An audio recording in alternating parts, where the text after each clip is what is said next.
अस्सलाम वालेकुम। मां तव्हांजो गाइड मसरूर मंतनो जो कोई सन सब्जेक्ट पढ़ना सो बॉटनी सेकंड ईयर जी है।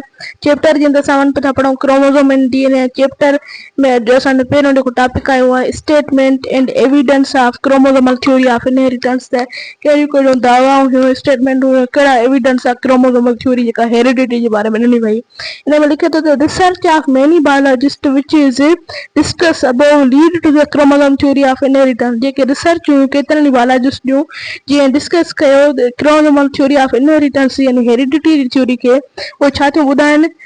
इहे छा ॿुधाइनि थियूं, इट स्टेट्स डेट इहे स्टेट्स ॿुधाइनि थियूं जीन्स आर लोकेटेड क्रोमोसोम। जेके जीन आहिनि उहे किथे आहिनि मौजूदु, क्रोमोसोम में मौजूदु आहिनि।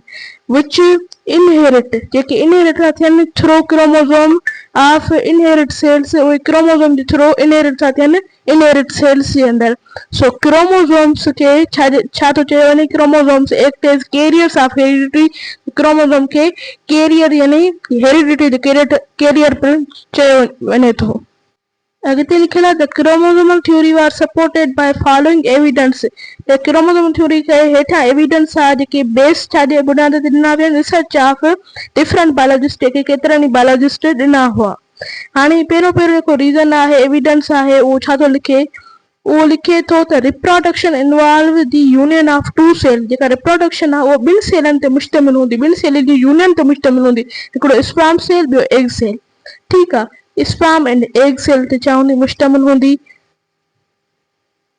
If Mendel model is correct, जेकॾहिं मेंडल जो मॉडल सही आहे, देन दीस टू गेमेट्स ते इहे जेके ॿ गेमेट्स आहिनि इन्हनि जी छा हूंदी, इक्वल कंट्रीब्यूशन हूंदी।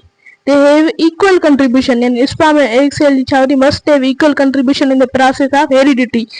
Heredity जे process में equal contribution हुजी। ऐं को स्पर्म आहे, sperm higher contain little cytoplasm. जेको स्पर्म आहे उहो हमेशह नंढो साइटोप्लाज्म कंटेन थो करे, सजेस्टिंग द हेरिडिटरी।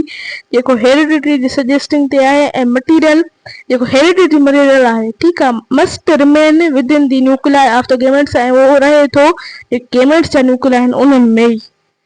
हाणे नंबर 2 ते लिखे थो त क्रोमोसोम सेग्रीगेट ड्यूरिंग मियोसिस। जेको क्रोमोसोम आहिनि उहे सेग्रीट कंदा मियोसिस जे दौरान इन सिमिलर मैनर, उन साॻे तरीक़े सां जीअं जेको मेंडल जेके फैक्टर ॾिना हुआ, Mendelian factor segregate according to Mendel's law of segregation. जीअं मेंडल फैक्टर ॾिना उहा लॉ ॾिनो त लॉ ऑफ सेग्रीगेशन, उन जे मुताबिक़ ई सेग्रीगेट थियनि पिया। हाणे हलूं था अॻिते।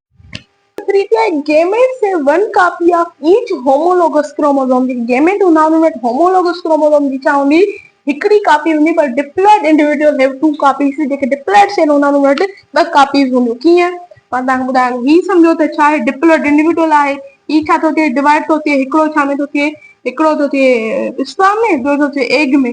हाणे जेके ही ॿ जेके स्पर्म ऐं एग हिन वटि छा हूंदी, वन कॉपी हूंदी। हिन वटि हीअं आहिनि, ठीकु आहे, त हिन वटि हीअं ऐं हीअ हूंदी ऐं हिन वटि छा आहिनि, two copies of each pair छा हूंदा क्रोमोसोम। के वांगुरु जीअं छा ॾिनो, मेंडल ॾिनो। इन मेंडल से जेके गेमेट्स हुआ उन वटि वन कॉपी फैक्टर्स जी, ठीकु आहे, ऐं डिप्लॉइड में टू कॉपीज हुयूं। ईअं ई हिते इहो स्टेटमेंट लिखियल आहे। नंबर 4 ते आहे ड्यूरिंग मियोसिस। मियोसिस जे दौरान each pair of homologous chromosome, जेको हर पेयर आहे होमोलॉगस क्रोमोसोम जो, उहो छा थो थिए, Orient on metaphase plate. Metaphase जेका प्लेट आहे उन ते छा थो थिए, उभरे थो। इंडिपेंडेंट आहे कंहिं बि पेयर सां पेयर ठाहिण जे लाइ। ही मेटाफेज प्लेट आहे, हिन ते छा थो थिए, ही हिन सां मौजूदु आहे, ही हिन सां बि पेयर ठाहे सघे थो, ही हिन सां पेयर ठाहे सघे थो। उहो इंडिपेंडेंट आहे त कंहिं सां पेयर ठाहे सघे थो। पोइ जेको मेंडल हो उन बि इहो लॉ ॾिनो इंडिपेंडेंट असोर्टमेंट वारो, हिन सां छा थो थिए, मैच थो करे।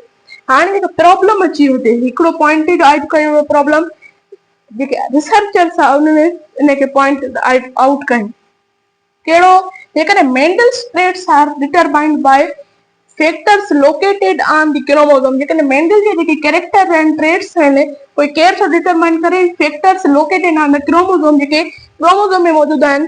If independent assortment of Mendelian traits, जेका इंडिपेंडेंट असॉर्टमेंट थिए थी मेंडलियन कैरेक्टर जी, उहे रिफ्लेक्ट जेकॾहिं कनि था कंहिंखे, independent assortment of these chromosome. हिननि क्रोमोसोम जी छा था कनि, जेकॾहिं उनखे इंडिपेंडेंट असॉर्टमेंट खे रिप्रेज़ेंट कनि था, रिफ्लेक्ट कंदा आहिनि मियोसिस जे दौरान, त पोइ छो उन्हनि कैरेक्टर जो तइदाद, जेके क्रोमोसोम जे नंबर जो तइदाद आहे, उन खां वधी छो था वञनि, ग्रेटली छो था थी वञनि, वधी छो था वञनि।